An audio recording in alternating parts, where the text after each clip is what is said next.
Let's see. How's everyone doing today? Good?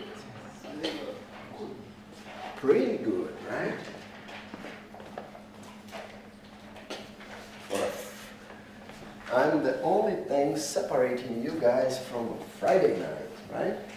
So I guess you don't like me very much now. Let's see. I mean, this board could be bigger, right? Maybe this one here would be so much nicer. It would make my life so much easier too. Okay, let's start. This is our functional analysis 2019. And this is going to be my lecture 3, right? Where we are going to discuss maybe a little bit more about these approximations of the identity.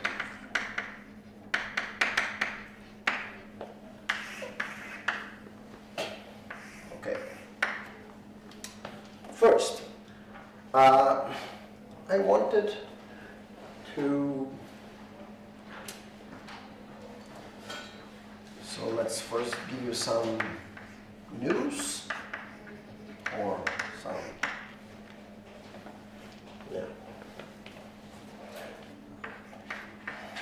information. So next week, recall that our class is on Monday, okay? So next week, we're just going to have one class for functional analysis.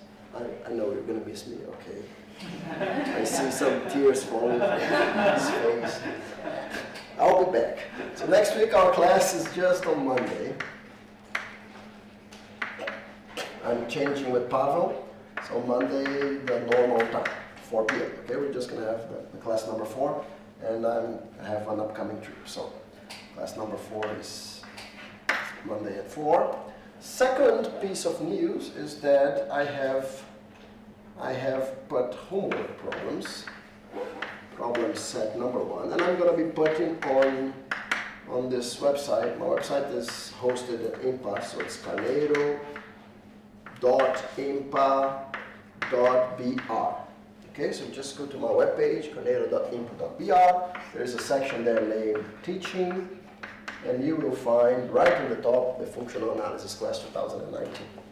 And you'll find the link for the videos and the problem set number 1. Okay. Did you take a look? I mean, I'm sure I'm formally announcing today, but I announced to some people in the corridor, and I hope that you spread the word about this. So, as I said before, I encourage you guys to work in groups. I have no problem if you work with your colleagues, with the tutor. That's perfectly okay. I just want that everyone sits down and writes their own solutions and make sure that they understood. Okay?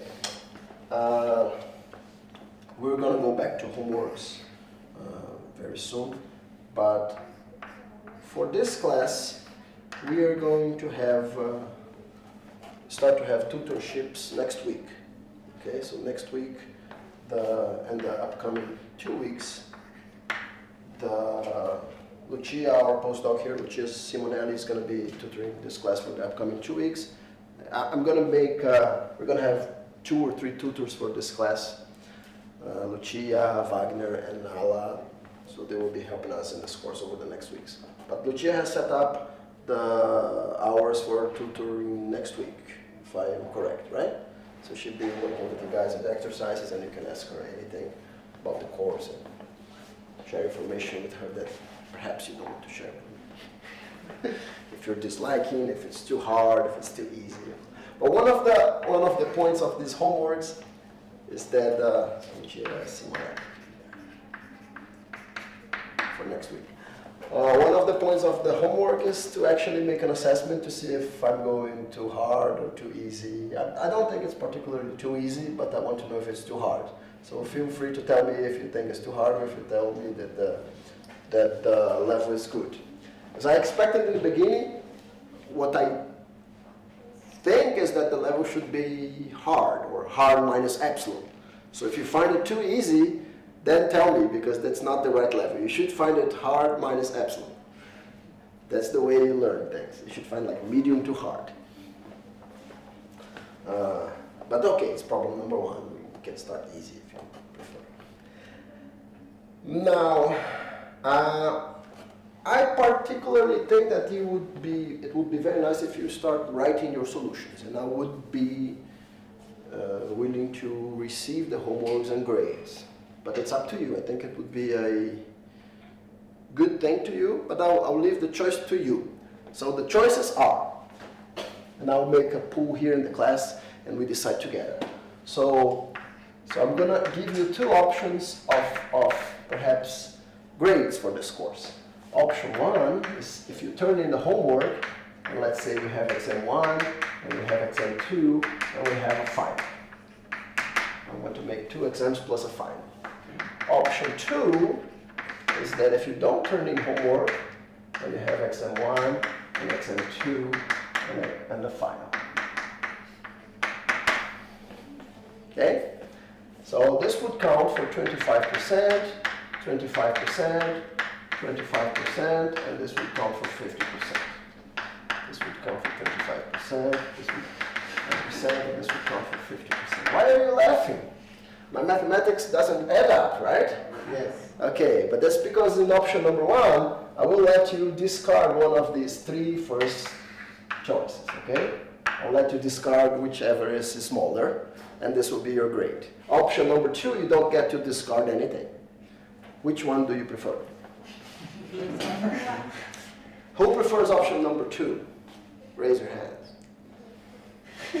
No one, right? So everyone goes with option number 1, so option number 1 is chosen. Okay, so this means that we are going to turn in homework. I'm not saying I'm going to do once a week, perhaps once every 10 days, or once a week, or once every 2 weeks. I don't know how many homeworks we're going to have, but maybe 6, 7, or 8 this, for the next 2 months. So you will be turning in homeworks. I will be doing the grading. The homework, I don't think the tutors can help me with that. I'm not sure if it's part of their duties. Now let me explain to you how I'm going to grade the homeworks. The exams, of course, I'm going to grade everything, and it's okay. But the homeworks, so it doesn't get too much of a burden, and I can read with more attention. I want to propose I grade in the following way.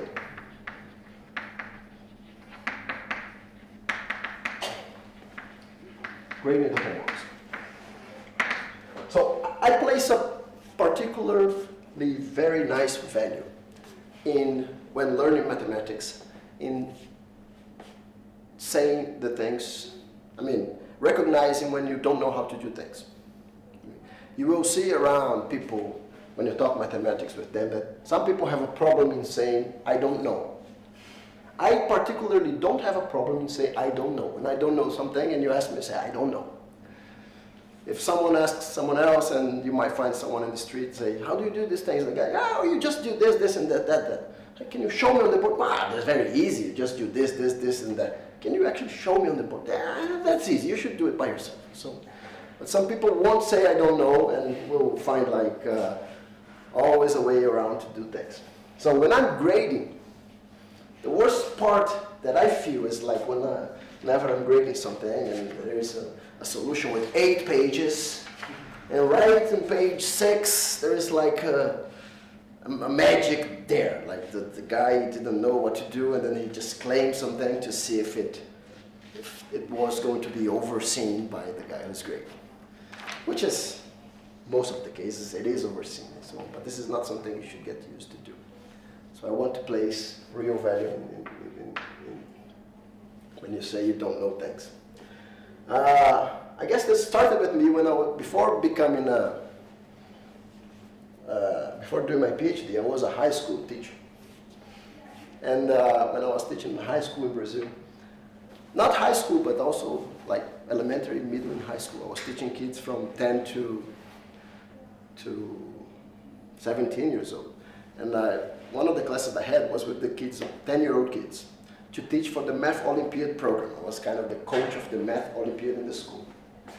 And So this math Olympiad classes were like extra classes beyond the beyond the regular curriculum in mathematics.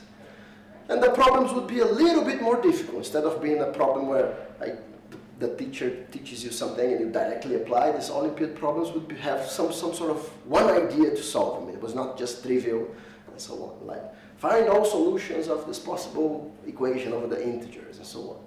And then I would assign the problem. Okay, let's solve this problem for the 10-year-old kids. Let's solve this problem. Who can solve this problem? I would give you 5 minutes to think about it, and whoever can solve, I'll give you a chocolate. And then, guess what? After 5 minutes, I asked the guy, who knows how to solve this problem? And then everybody would say, me. And I would come up, so I would call one guy to the board, can you show me your solution? And then the kid would do something which was not completely right. It's like finding all solutions to a certain equation. The kid would say, oh, professor, 1 is a solution. I said, but I said, find all the solutions. Do you understand the difference between finding all the solutions and just giving me a particular solution? And the kid would say, oh, I think the solution is right. I mean, I found the solution. And this sort of things went on for 2 or 3 weeks, right? I would always propose a problem, offer a chocolate, and I asked them who wants to solve on the board. Everybody would raise their hands and so on. And by the 3rd week, I assigned the problem. I did the same process, offered the chocolate, asked the students who solved this problem. And then everybody had raised their hands except one student in the front row. He did not raise his hand. And I came to him and said, do you know how to solve this problem? And the guy looked in my eye and said, no, professor, I don't know how to solve this problem.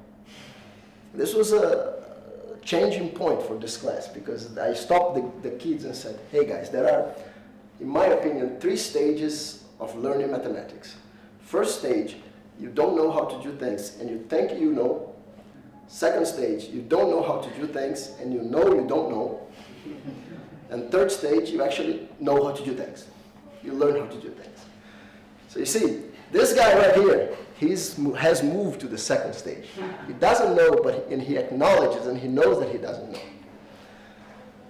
At the end of the year, the class that started with 50 guys, boys and girls, went going down. And that particular guy was the only one left. He was the best student in the class. This is a true story. By the way, I'm not making it up. And so somehow this motivates how I grade my homeworks. And I'm going to grade you like this, the homeworks like this, okay? So I will explain to you so you are aware of the rules of the game. So let's say the homework has 10 problems, okay? I want you to put a cover page in your homework just to say which problems you are turning in, which problems you solved. So you're going to tell me problem 1, problem 10. You're going to put the cover page and you will say, problem 1, I solved. Yes. Problem 2, I solved. Yes. Problem 3, I didn't solve. No. Problem 10, I didn't solve. No. Okay. So you're going to tell me in the cover page which problems you solved, which problems you didn't solve. You don't know how to solve. Okay?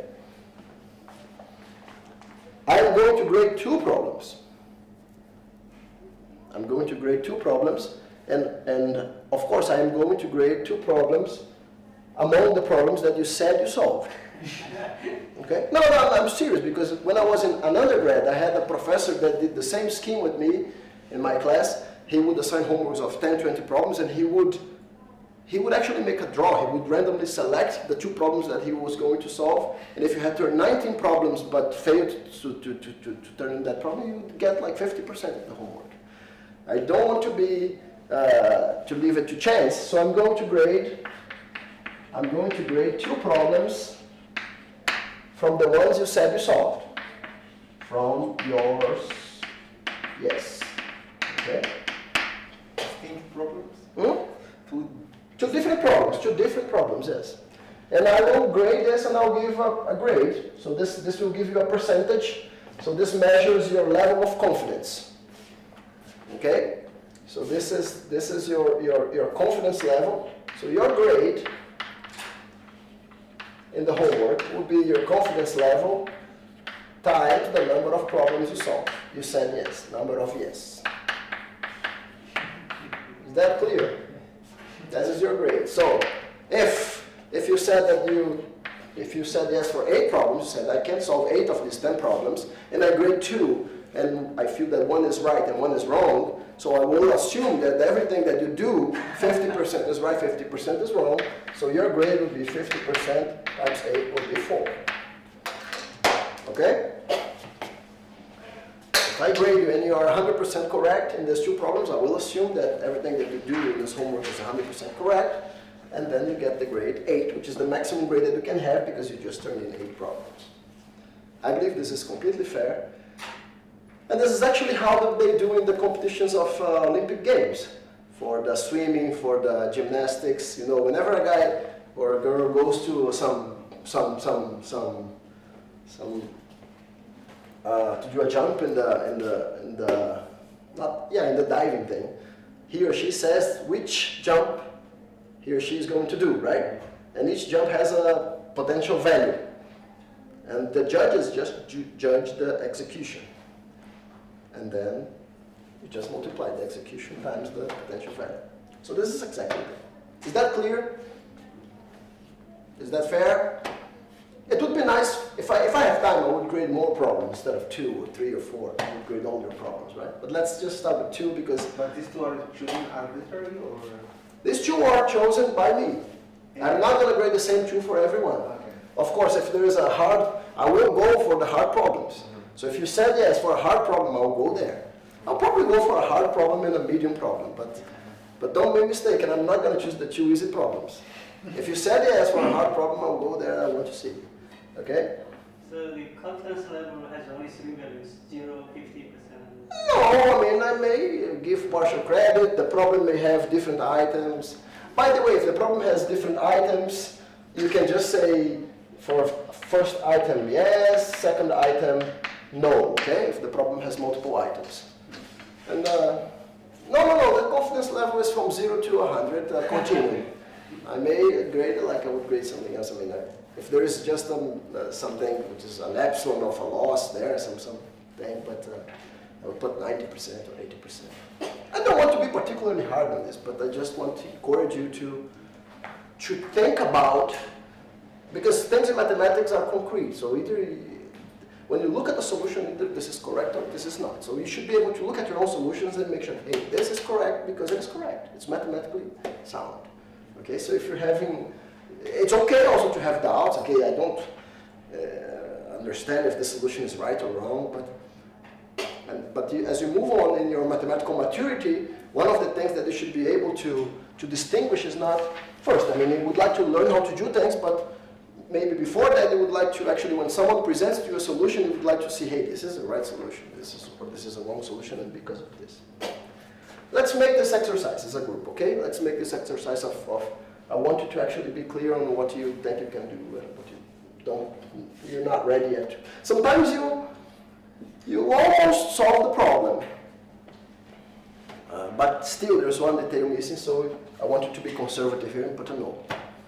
Or you can put an almost if you want, but then I won't go for that problem. Is that clear? Okay, so let's do this. All right, so homework 1 will be due then on Monday. Not this Monday, because otherwise it would be a bit bad, but let's see, Monday, February 11th. Okay? Monday, February 11th. And maybe next week we set up our first date for the example. Are we clear, guys? Okay.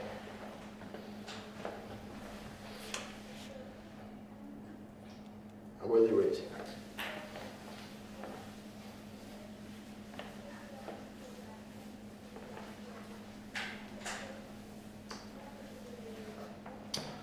All right. So let's start our class today with a review from what we have done so far. In class number 1, in the lecture number 1, we talked about LP spaces. We defined LP spaces by defining its norm.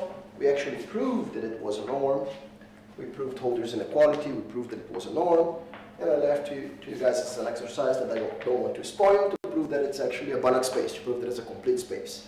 So go ahead. It's okay it's okay, by the way, for the homework to check on the books, to check online, to find the solution on the internet. I don't care. I just care that you learn how to do it, okay? So if you look online, if you ask someone, be sure that you can sit down and work on your own solution. On lecture 2, I introduced to you this operator named the convolution of two functions. It was just the integral of f of x minus y, g of y, d1 on Rd. Right? And we discussed some properties of this operator. So this is an operator that takes two functions, f and g. Let's say we are on Rd, and maps into a third function that I baptized f convolution with g. That at the point x is this integral. If you want to change x minus y here and put it here, you can just by a simple change of variables. Let's say you start for f and g non-negative functions. If f and g are non-negative functions, this integral is always defined, always well-defined. It may be infinity, but it's always well-defined. Okay? So if you start with f and g non-negative functions, this object is a well-defined function. It might be infinity at a set of measure, a set of positive measure, but it's a well-defined object. Now, we saw that if f and g have some decay properties, have some integrability properties, if they belong to some OP space, then this guy starts to belong to a certain OP space as well. So the propositions that we saw in the last class were of the sort, if f belongs to LP and g belongs to LP prime, then this would imply that f convolved with g is actually a continuous function. Also, we have two PP prime. This is actually a continuous function. All of these things, again, once we have learned, they are in your pocket. You can use them for anything that you want in your life, in particular to solve the homework problem. So you will need some of these facts in class for your homework problems. Good. Now, this was for any p and p prime. So this was for 1 less than p less than infinity. Right? We came to the conclusion that if actually p and p prime were not infinity, then this guy here is actually a function that is continuous and goes to 0 at infinity. But if one of them is infinity, I cannot conclude this property anymore, that it goes to 0 at infinity. It's just a continuous function, but it may be constant, right? So this was one proposition. The second proposition that I mentioned to you last class is that usually the convolution of two functions gets at least the regularity of the best function that you have. So it's a, so let's say it's a smoother. It's a smoothing operator, okay, in the sense that it gets the regularity of either f or g. Of course, this is just a philosophical statement. It has to be made mathematically precise. So if f is a function in L1, and g is a C1 of compact support, or C1 with some decay, you have to show that you can move the derivative inside. To move the derivative inside, you have to argue by some dominated convergence, some monotone convergence. So, but the idea is that if you want to take a derivative here, you want to move the derivative where it belongs, and you argue that you can actually do that. But, in many settings, if you're working with functions with compact support and so on, this is no problem. So it's usually this is the way you smooth out you smooth out the functions, okay? And the proposition 3 that I left for you last time was Young's inequality, okay? So you start to get a sense of several inequalities in analysis, several key inequalities. Holder's inequality is certainly one key inequality. Young's inequality is another key inequality in analysis. F convolved with G the LR norm loses to the LP norm of F times the LQ norm of G, provided that 1 plus 1 over R is 1 over P plus 1 over Q. And here your P, Q, and R, they have to be between 1 and infinity. I won't spoil the fun of this too. I put this as an exercise for the homework for you guys to think about. There are many books in analysis you can take. There is a direct proof just splitting the functions and using Holder's inequality in a nice way, but you can also take this from more sophisticated points of view if you want to use the Riester interpolation theorem, something like this that I may talk a little bit about in this class later. You will find out too. Good. So this is where we left. Questions so far? Are we cool? Okay, so let's move on. Now I wanted to start talking today about what I call approximations of the identity.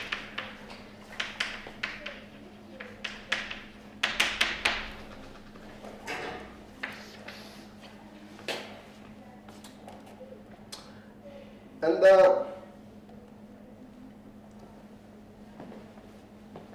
the philosophy here, or the motivation here, is to approximate a function by some smoothed out versions of the same function.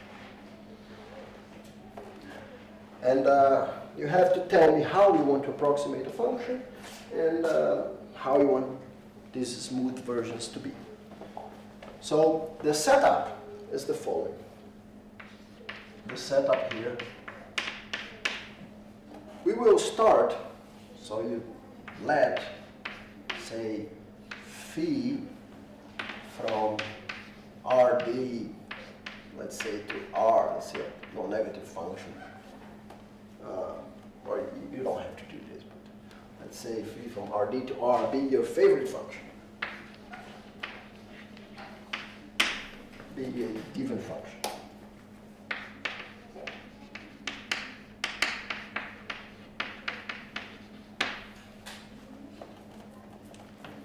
Okay. For most of the applications, the profile of this phi is just a function which is radial decreasing, sometimes we compactly support. This is your phi. This is going to be our weight function.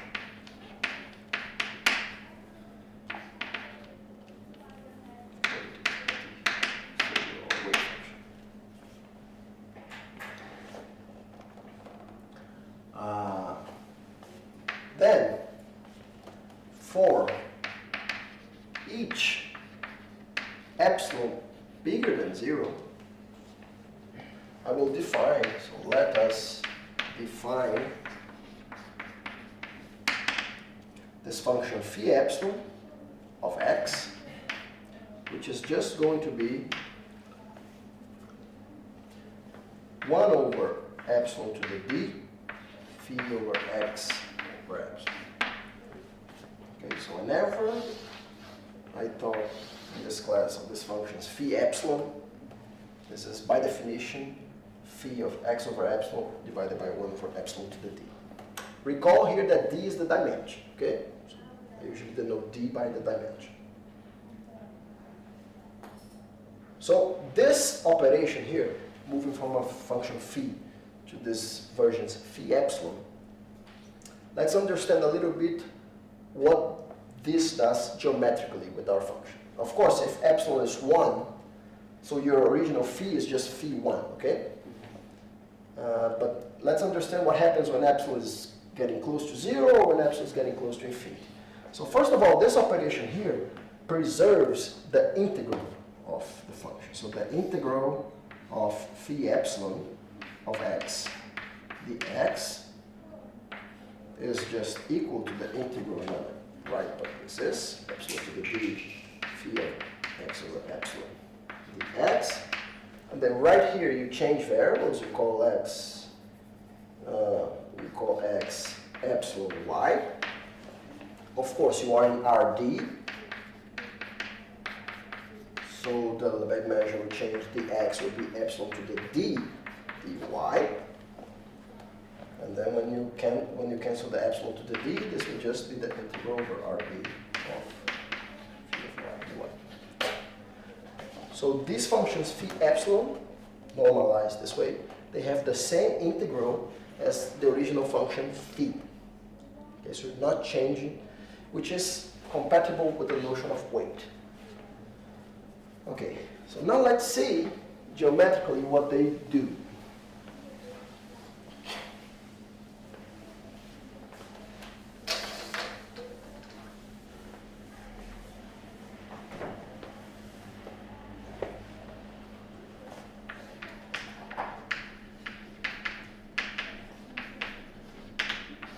Geometrically, look at the picture. Suppose your phi is a function, say, with compact support, say -1, 1, and then it's like this. Something like this. It has support in -1, 1. This is your phi. How do you think your phi epsilon is?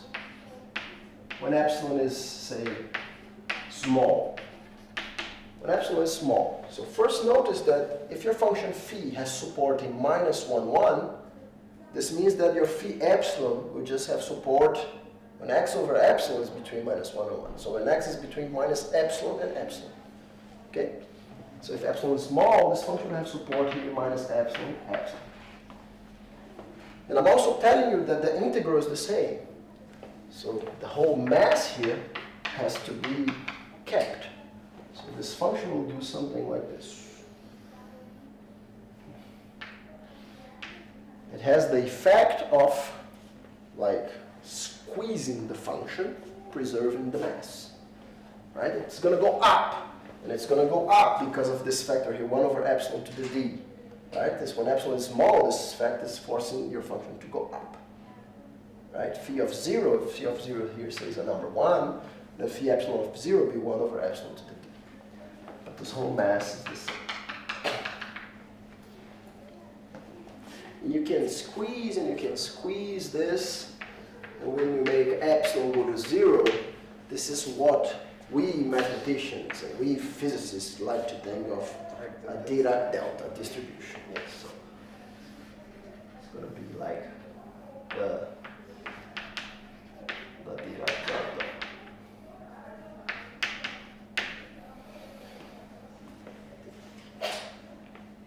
Where you have the whole mass concentrated here at the origin. Okay. Okay, you may or may not have seen what the Dirac delta is formally mathematically. It's a distributions with x on some functions, the Schwartz class if you want. But even if you haven't seen this before, it's not a function. This is not a function, but you can think of it as being the limit of this construction. Okay, it's not necessary for our discussion. What I want to do now is to consider objects. Now you consider objects of the following sort. F, take a function f. So take a function f from Rd to R and consider, I'm going to consider these objects. F convolved with phi epsilon. Okay? F convolved with phi epsilon is just the integral of, say, f of, if you want to put x minus y here, phi epsilon of y dy over Rd. Now imagine for a minute, so imagine that the integral of phi is 1. Okay, imagine that the integral of phi is 1. So this phi epsilon here, like I told you, before. It's just a way of averaging f with this weight function. This is the weight function phi epsilon. Okay, so at every point x minus y, I would give this certain weight phi epsilon of y, and I would sum all of these things. Now, if the integral phi is 1, this is actually a weighted average of f, because the weights add up to 1. Like sometimes when you want to take the arithmetic mean of something, you take both quantities with weight 1/2, or 1/3 if there are 3 quantities, or 4 if there are 4 quantities. It's important that all the weights add up to 1. This is actually a mean. This is a weighted average of the function f. These are the weights. Now, what do you think happens here if your epsilon goes to 0? So this is my thing. This is my question to you. What do you think happens when your epsilon goes to 0?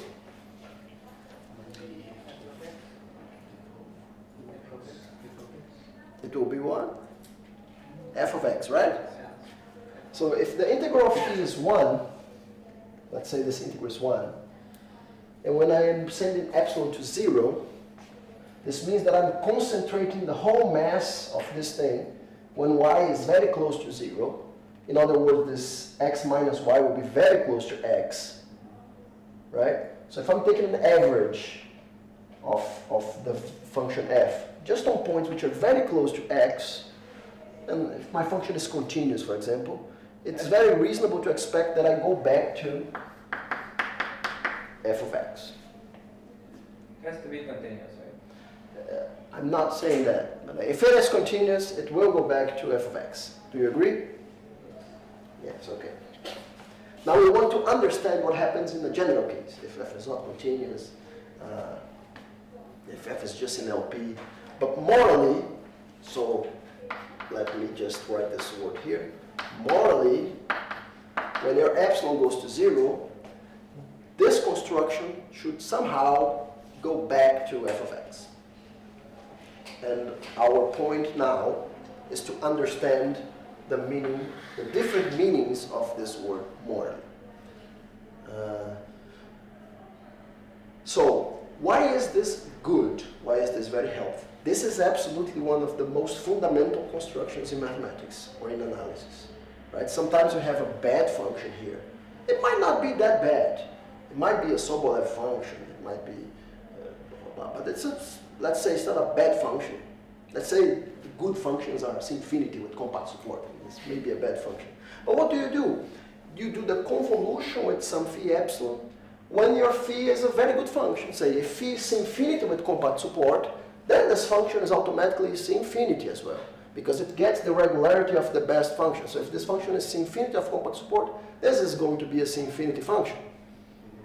And then suppose you want to prove a certain result for a rough class of functions, LP or Sobolev, but it's harder to prove if you just start with a Sobolev or LP function. Suppose you can prove for infinity functions, then you prove for infinity functions whatever you want to prove, and then you send epsilon to 0 and obtain the result that you wanted to prove for this rough function that you want, right? So this is a very useful construction in analysis, like the ones that we have seen in the previous class, where you can prove a result for a certain subset of functions, which is generally easier to treat, and then you somehow use a limiting process to obtain what you want to in the beginning. All right. So I want to present to you the following result. Let's see.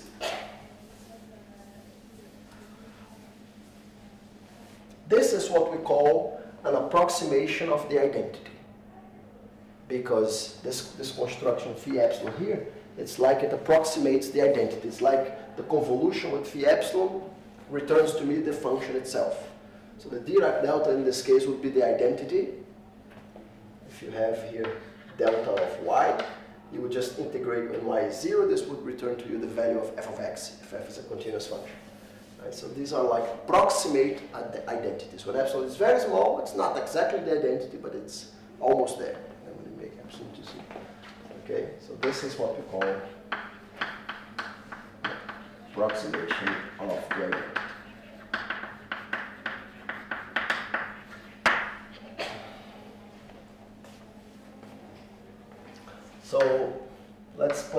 proposition of today. Let me write down how I want.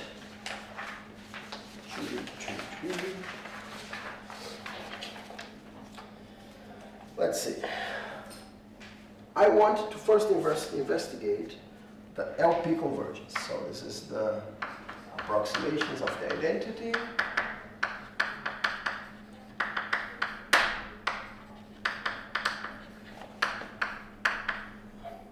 LP convergence.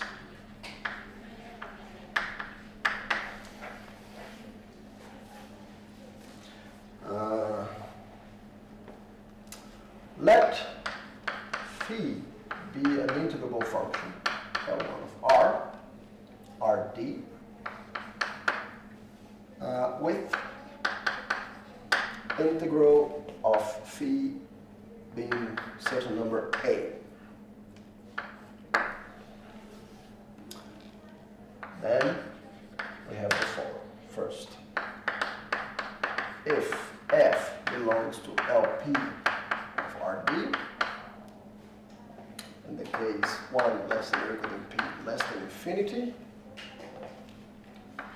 f convolved with phi epsilon converges to f as epsilon goes to 0 in the LP norm.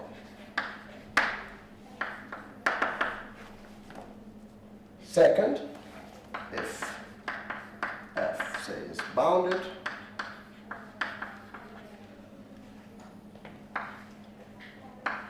and uniformly continuous,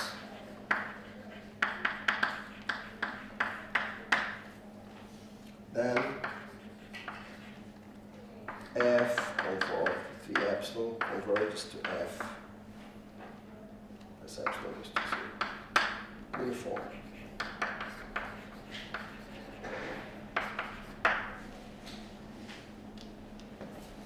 That's okay. That's enough for our purposes. Do you mean by the converging the LP norm that the LP norm of f convolution phi epsilon minus f converge to 0? Exactly. This is the definition of converging in the LP norm. That the difference of these guys, when you take the LP norm of the difference, this goes to 0. Okay. This is converging in the norm of the space. Let's prove these two facts.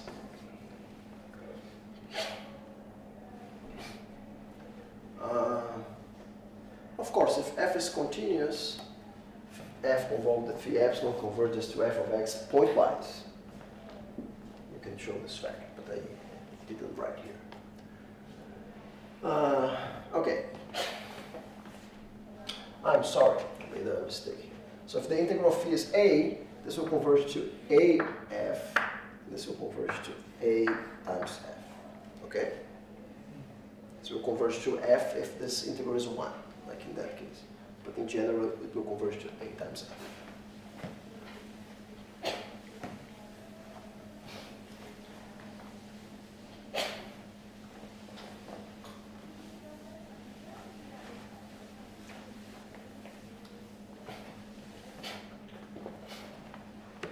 Let's prove such a result.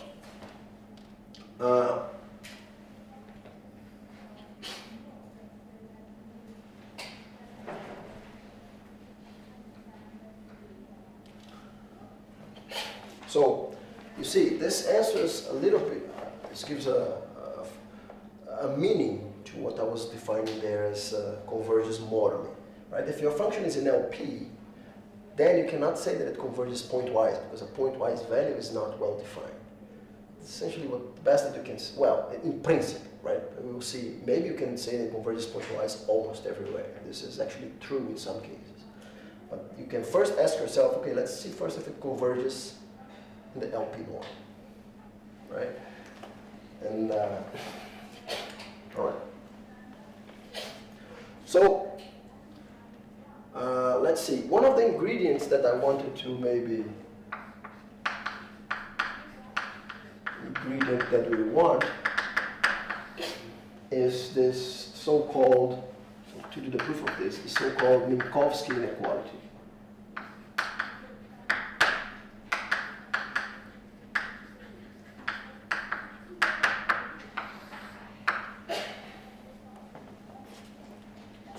Minkowski's inequality is just a triangle inequality. Right? You have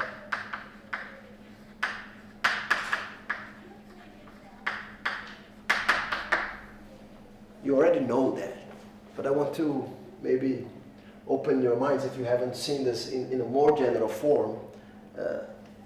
That also works. So triangle inequality is, so you see, I never remember this directly. I always start from the real triangle inequality that we know, right? So what's the real triangle inequality that we know? If you have two functions, f1 and f2, if I write f1 plus f2 LP norm, this is less than the LP norm of f1 plus the LP norm of f2. If I write this, nobody's going to throw rocks on me, right? Everybody will agree. Now say here, I might know, hey, I want to do with more than two functions. I want to do with n functions. So if you have f2, f1 plus f2 plus fn, right? So perhaps you want to do here with the sum of fj's to the p, j from 1 to n, loses to the sum j from 1 to n of LP norms. So if I do it a finite number of functions, everybody will agree with me that this is an application of this game. Okay? Alright, so suppose now I change the n by the infinity, if you want, but let's just leave the n here.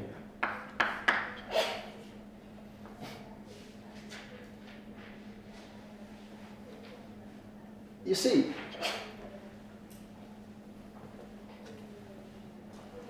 one is usually, you probably have heard this line before in your life, that an integral is just a sum, right? You have, that's the way you have learned about integrals. It's a sum and you extend the sum to be an integral. So one integral is just one example of a sum with a discrete measure. So if I wanted to change this particular line by, say, the sum of fj's, so I want to put the integral of my functions f, which depend on this variable, and let's say another variable y, with a certain measure d mu of y. So y is my variable j.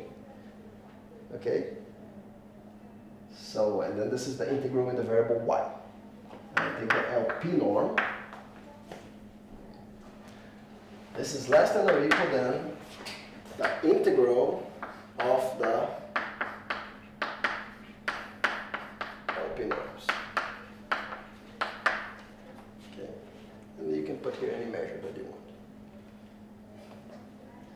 Okay, so the integral is actually this, right? So now this is what I call Minkowski's inequalities for integrals. So let's just write the LP norm of this function here. It's a function of x, right?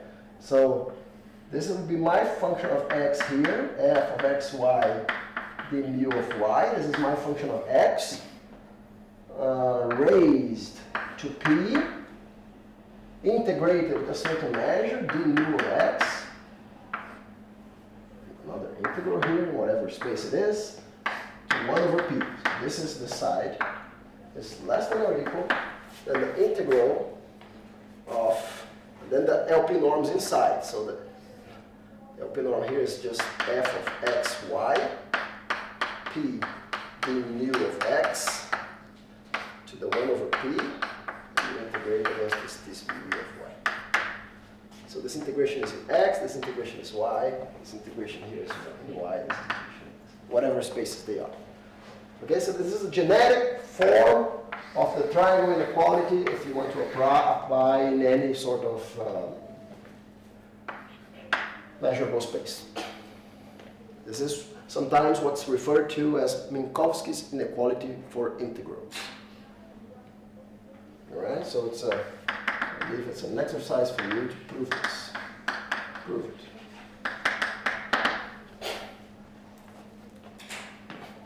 Okay?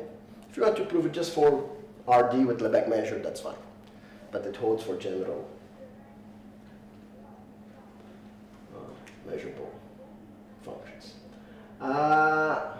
So you see, If you forget, I never remember the formulation of this, you just start with this and go follow this line of reasoning like I did here.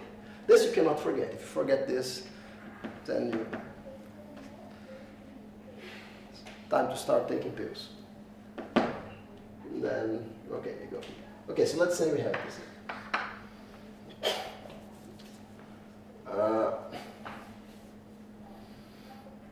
Okay. So the bottom line is that if you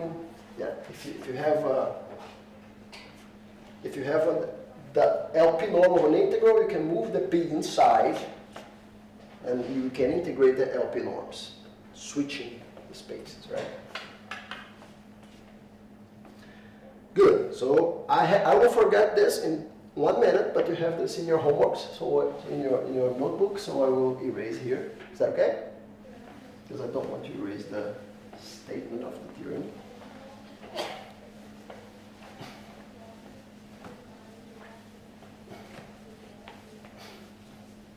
Now, suppose we want to prove this first part. What we have to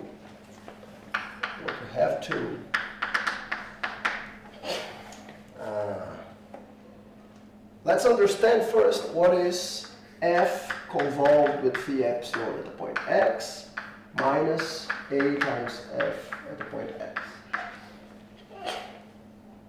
Okay.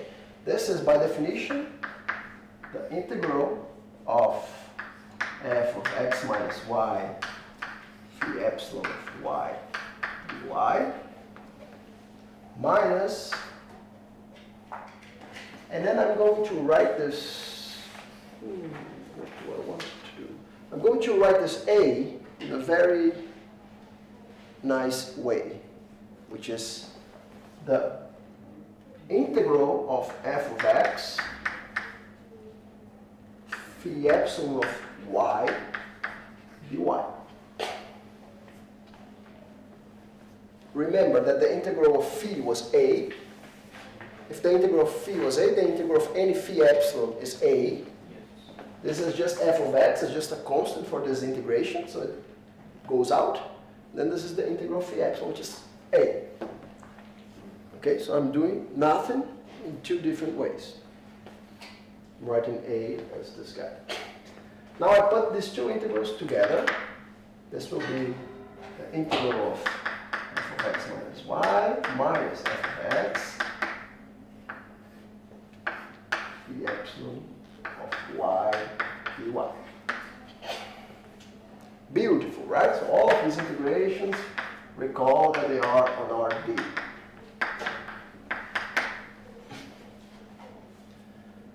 Okay, so now let's change the variables and see what happens here. So phi epsilon of y, I will just write what it is. So it's 1 over epsilon to the d phi of x over epsilon, phi of y over epsilon y.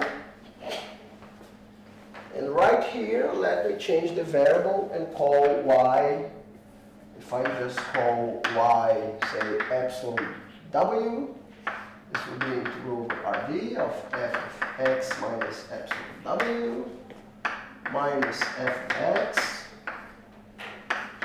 If I change y by xw, this is just phi of w dw, where w, the bag measure dy is epsilon to the d dw, so epsilon to the d cancel. Very nice. And I can finally write this as, remember we defined that translation operator, so this is just the translation of f by the point e epsilon w minus f, so this at the point x phi of w dw. Are we good? Everything that I did was just point-wise, okay? It was just for every point x, this is an identity, okay? So now I want to evaluate the LP norm of this guy. So it means that the LP norm of f convolved with phi epsilon minus af LP norm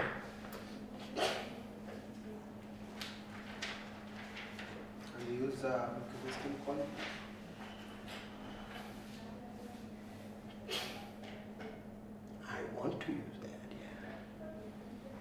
I want to use that. And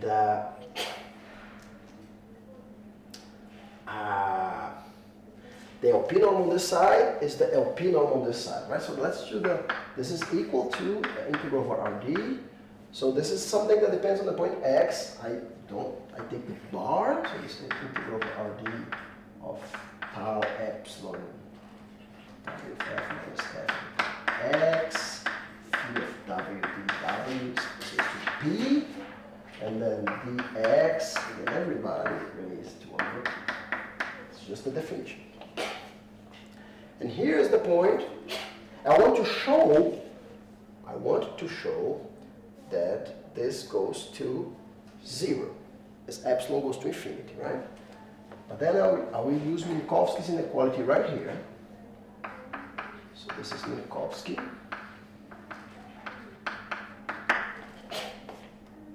To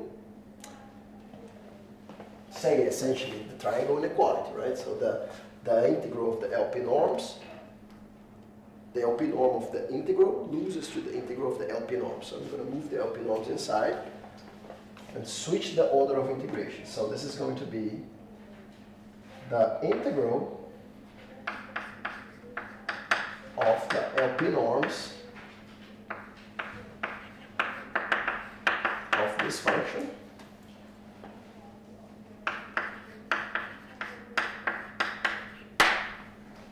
times this weight. And moving the LP norm to this guy here. Okay, and here I put the modulus of phi of W, right? So if in my previous demonstration, I was just working with the measure, but the measure that you pull out is absolute value of phi of W dW, in case phi is negative. This phi might be oscillating sign, so the way you put out the integral to have an inequality is with the absolute value.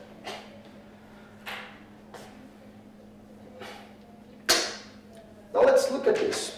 I want to argue what happens with this function when epsilon goes to 0. What's the correct way to argue here? Volunteers.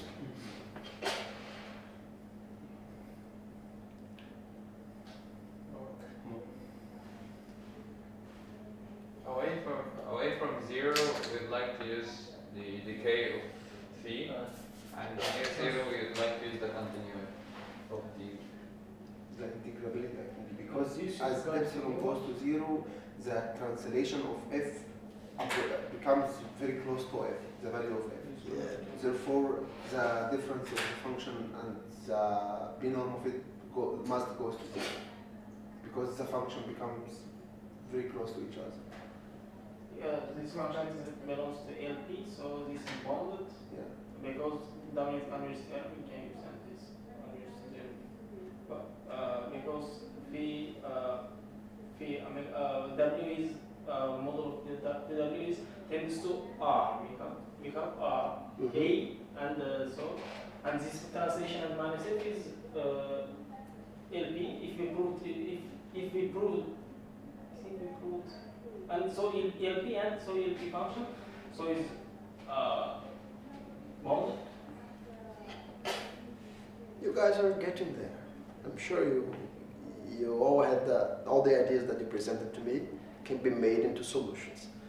To use what we have already done in this class and complete Boy's line of thought, one thing that it shouldn't go unobserved in this statement is that this fact that phi belongs to L1.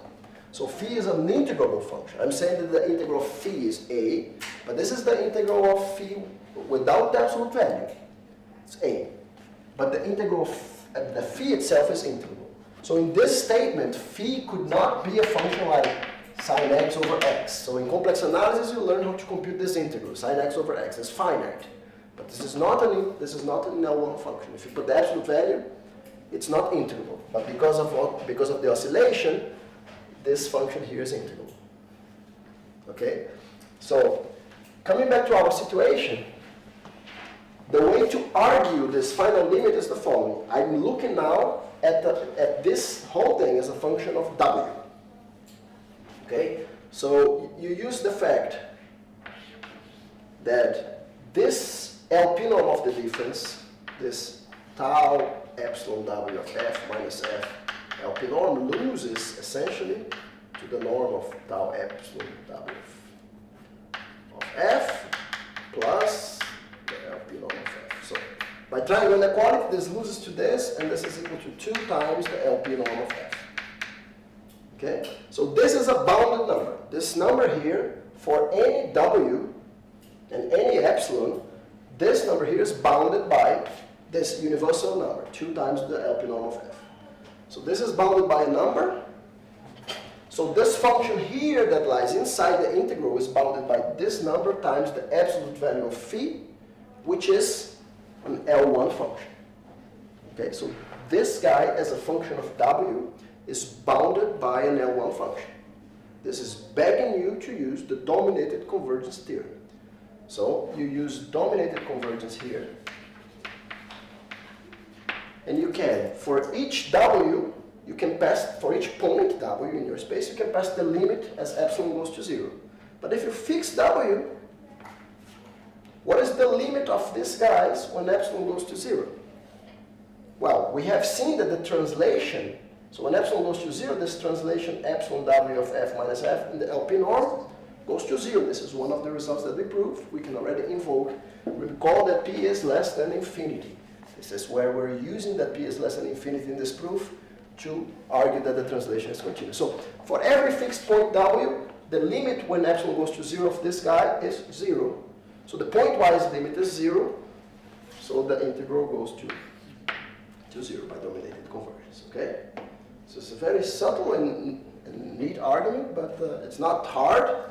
But you have to invoke the right tools at the right time. So, I mean, of course, you can think about this in different ways, split into regions and do the computations. It might work as well, but this is maybe the fastest way to argue.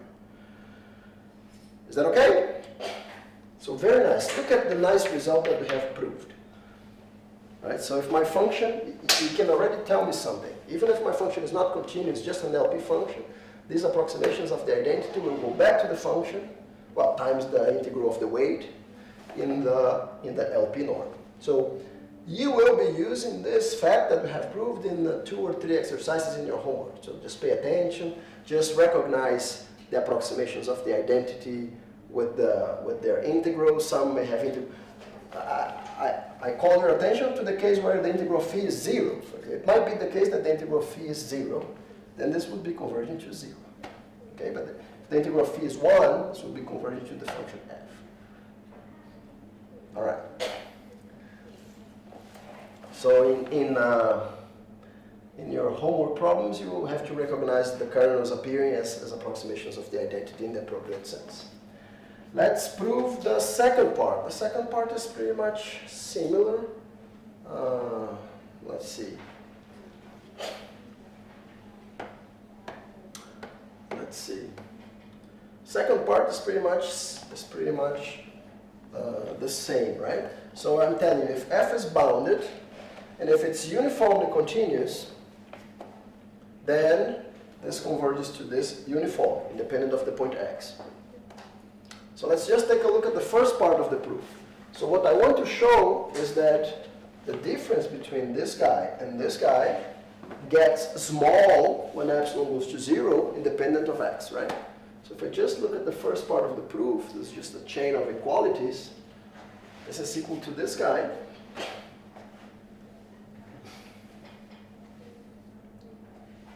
And the claim is that this goes to 0 when epsilon goes to 0 uniformly. How do we argue that? Let's see. Let's see if this is the way we want it to go, or if there's another way. Not necessarily, right? So maybe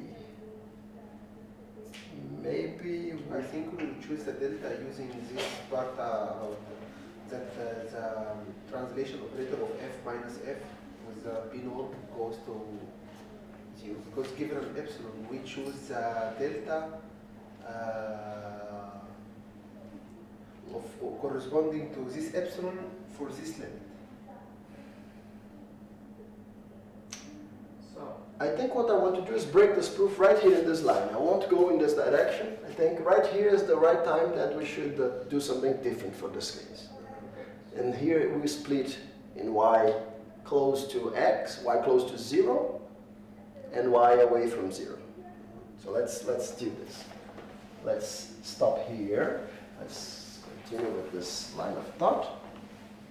And at this point, we will do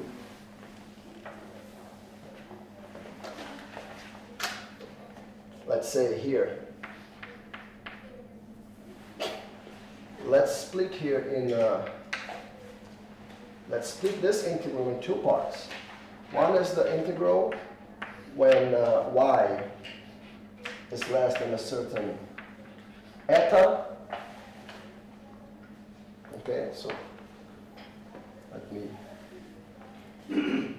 just say, for example, given a delta bigger than 0, there exists an eta such that f of x minus y minus f of y, f of x is less than delta for y less than eta. And this is uniformly in x, right? So as long as you are at the point which is close to this guy by eta, f of x minus y minus f of x is close by delta, and this is the hypothesis of being uniformly continuous. Now, okay, so let's take this integral here and break it into the integral in two parts, when y is less than eta, plus the part where y is bigger than eta.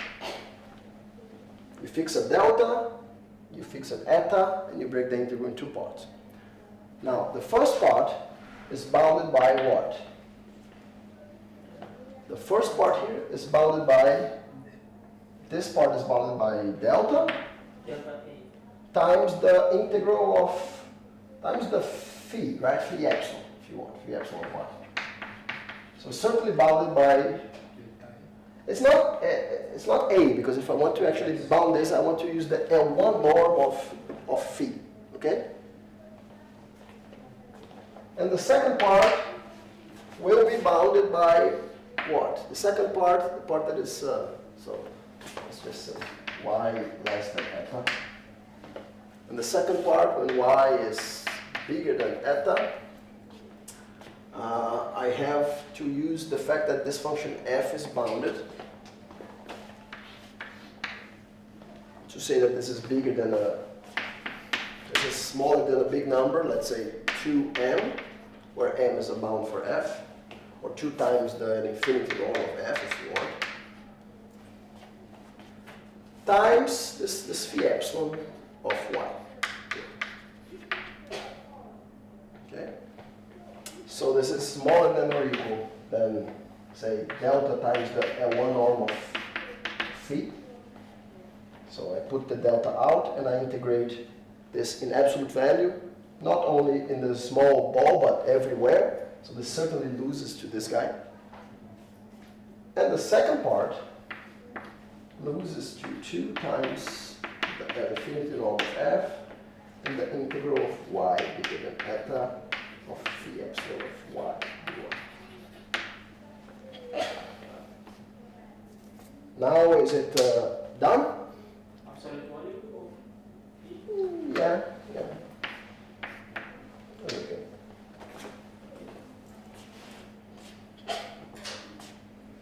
So it's done, right? Because this functions, as I told you, if I fix the delta and I fix the eta, these are fixed, guys. So when I send epsilon to 0, these approximations of the identity, they go and concentrate in the origin.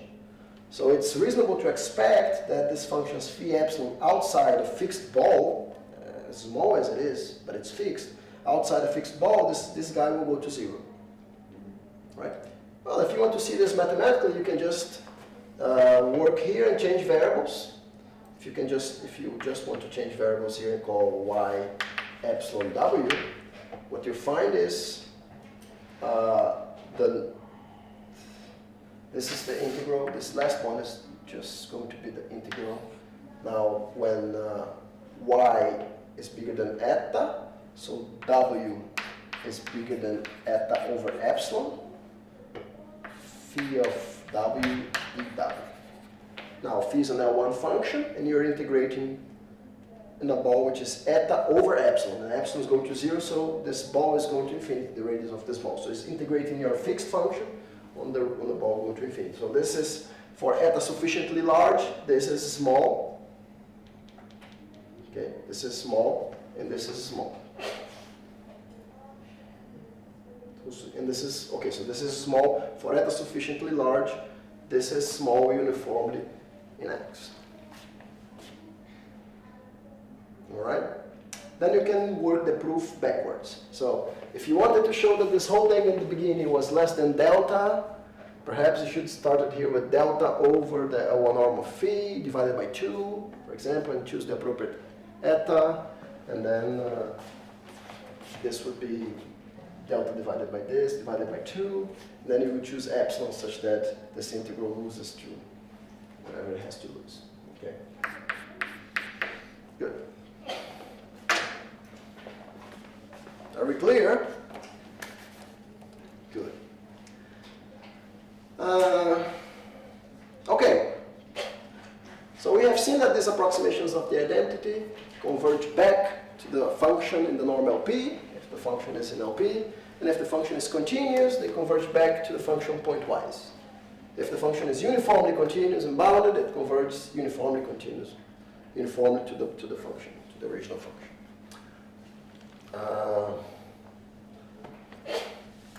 Maybe I wanted to state one more proposition about this, and I will postpone the proof of the second proposition for a little bit, which is what about pointwise convergence?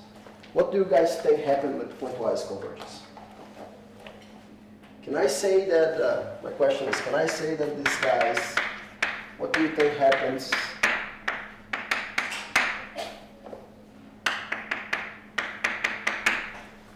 if your function is continuous? It's obvious that this will converge back to f at the point of continuity, right? But what if your function is not continuous, if it's just a function in LP? We have seen that this converges to f in the LP norm. I think this can fail everywhere. This can fail everywhere, pointwise? Yes, You think so? I think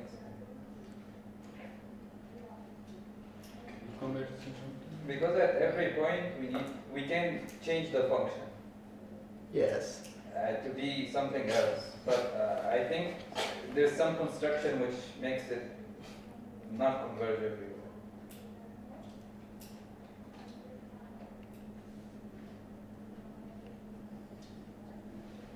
So you see, if a function fj converges to f in the LP norm, there is a subsequence that converges almost everywhere. Have you seen this result? Yes. Yes. Okay, so this already indicates that maybe when not epsilon goes to 0, it converges pointwise, but there is a subsequence of epsilon going to 0 such that this converges pointwise everywhere. So this is indication against what you said. But it still might be possible that the whole sequence doesn't converge pointwise. And this is a result which is a bit, little bit subtler, but I will state here, and we're gonna keep it in the drawer for a little bit. We'll come back later in this course and give it a proof. But I just want to complete this discussion about approximations of the identity. I presented to you the LP convergence. I will now present the pointwise convergence. And to your disappointment, it is true. This thing converges to the other thing almost everywhere, if your function is an LP. So this is proposition 2. So approximations of the identity. Now the pointwise convergence.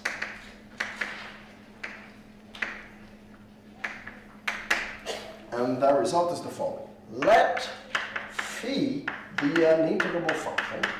So of course you start with an integrable function with integral of phi being a, as before. Okay. Now, this function phi cannot be any function. So now we will assume that the absolute value of phi admits a radial non-increasing majorant psi that belongs to L1. This is just a tiny question. That's different. Hmm? That's different. So assume that the modulus of the absolute value of phi admits a radial non-increasing majorant psi that is also integrable. Does this is related with modifiers or something like that? Modifier. I don't hear about it or read something. Can I erase here, guys? Sorry, I erased that. Maybe someone is still copying. Carlos, modifier is just another name for approximations of the identity. It's just the same meaning, okay? When somebody talks to you about modifier, it's just the same constructions. Phi is LD, right? So what does it mean to admit? RD, okay, this is RD. So what does it mean? I'm saying that my function, so in the picture, my function phi could be any sort of function like this. This is your phi, but it has to admit a radial decreasing majorant, which is integrable. Psi. In most of the constructions of modifiers, your function phi is already a negative radial decreasing function, right? Like the heat kernel or the Poisson kernel, all these useful kernels for partial differential equations are already like this. But even if you want to admit some oscillation here, there's no problem, as long as this function still has a radial decreasing majorant, which is integrable. Okay. So what I'm saying here is that my function cannot be, my L1 function here cannot be like this.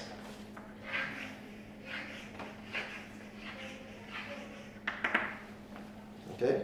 So if I wanted to make peaks of height 1 and decrease the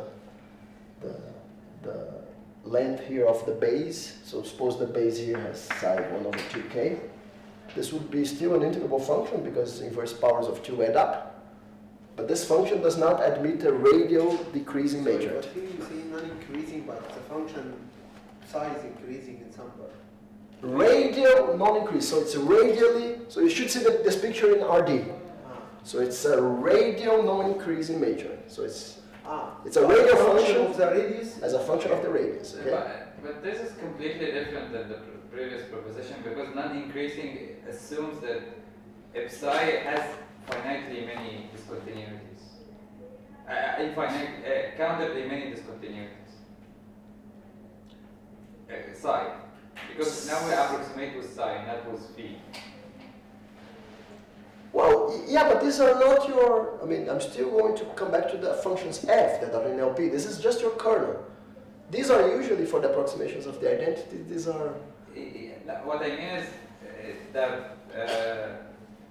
the fact that psi here is non-increasing gives you somewhat of continuity. So in the radial variable, right? But when you look this in RD, of course, the number of discontinuities is the whole. There are measure 0. Yes. In RD, so it gives somewhat of continuity for the function to have, for the limit to converge almost everywhere. Yeah. Well, of course, this has to help in the proof, right? This has to help in the proof. And the claim is, under this condition, oh, I should not have erased this, but let's see. Let me put this picture back into the business. What you want is that this function has a radial decreasing measure. here. In most of the applications, this is easily checked, okay? So this is no big deal at all. So if F belongs to LP of RD with 1 less than or equal than P less than or equal than infinity, the nice thing is that this result also includes infinity. Then F convolved with phi epsilon converges to F almost, pointwise, almost everywhere.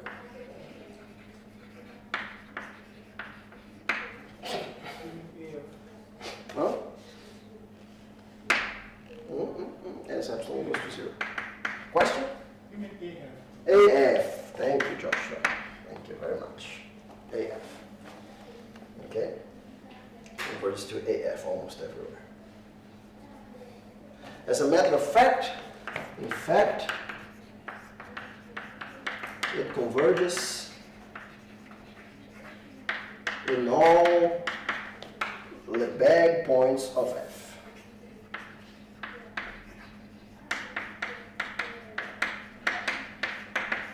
Do you know what's a Lebesgue point of F? No. Have you ever heard of this expression, Lebesgue point of a function? No. It is good because this is what we may discuss a little bit in the next class. So the Lebesgue points of the function f are almost all pointers of the Lebesgue point of the function f. Did you see in the course of real analysis this Lebesgue differentiation theorem? Yes. But in R, so we didn't need the... Lebesgue differentiation theorem. Did you see the Hardy-Littlewood maximal function? No. Okay. So we will see in the next class this Lebesgue differentiation theorem. Lebesgue differentiation theorem essentially says the following, that if you take a function f and you start to take, say, around each point, so you give me your favorite function f in LP, and around each point you start to consider averages of your function f in little balls centered at that point. Okay? So you consider, say, average r of f centered at x, just like the integral br of f of x plus y dy. Br is the ball of radius r. And this, I mean, I'm dividing by the volume of the ball. So I'm taking f and I'm averaging over a little ball of radius r around this point x. Okay? So one of the quick key questions in analysis, which is just how we extend the fundamental theorem of calculus to the more modern language of Lebesgue measurable sets, is to understand what happens with these averages, average r of f at the point x, when r goes to 0. Okay? If the function is continuous and I take an average around the point, of course, when the radius goes to 0, I get back to the point. But what we will show is that this actually goes back to f of x almost everywhere. So I have to factor by 1 over the... This is what this bar means. So, if you want. When I put the integral with a bar, is an average divided by the volume of the set. But okay, let's put the measure. So these averages go back to the value of the function as r goes to 0 almost everywhere. This is the so-called Lebesgue differentiation theorem. This is the analog of the fundamental theorem of calculus, that the derivative of the integral goes back to the function. We'll see a little bit more of this, I guess. Maybe I'll talk about this in the next class. So the set of points for which this happens is usually called Lebesgue set of f. And this is in fact a particular case of this. This is a particular case of this, because if you take the unit ball, if you take the characteristic function of the unit ball, your phi characteristic function of the unit ball of x, and you divide by the volume of the unit ball. So suppose you are in RD, take the unit ball and divide it by its volume. So you make a function of integral 1. Right? So when you make this phi r of x being just your usual 1 over r to the d phi of x to the r, this average r of f is nothing more than f involved with phi r. So it's an approximation of the identity, but when your function phi is just the characteristic function of the ball. So what I'm saying is that this general situation, but in this particular situation where phi is the characteristic function of the ball, this result is actually true. That I go back to the value of the function almost everywhere. Okay. Yeah. Let's keep this in mind. I guess next class I'll talk to you a little bit about this whole business of Lebesgue differentiation and the hard little with maximal function, maybe a little bit. Keep this in mind. It's registered in your notes. We won't prove this now. We may prove this in the future, but I wanted you to get the flavor of, in today's class, of this topic of the approximations of the identity. So this is the classical construction, this phi epsilon, sometimes called modifiers or approximations of the identity. The morale is that the approximations of the identity should come back to the original function. That's why they are called approximations of the identity. And then in which sense it comes back to the original function? Well, if your function is in LP, then it converges back in the LP norm. That's what we proved. In fact, if your kernel is not very widely behaved, it actually goes back pointwise almost everywhere for all the Lebesgue points of f. This includes the continuity points. So the continuity points are obviously Lebesgue points, as we'll see. So of course it converges back to the value if a point is a point of continuity. But in principle this doesn't say much, because a function that's in LP could have no points of continuity. Okay, so this result is very nice. I want to leave it registered for you. You won't need this to solve any of the problems of the homework, but I wanted to keep it here. Okay, I want to stop it here for today. Take a look at the problems, discuss. On Monday, if you want to ask any questions about homework, we have class on Monday. You guys have a great weekend. Enjoy. Drink a few beers tonight and get to work tomorrow. Ciao, ciao.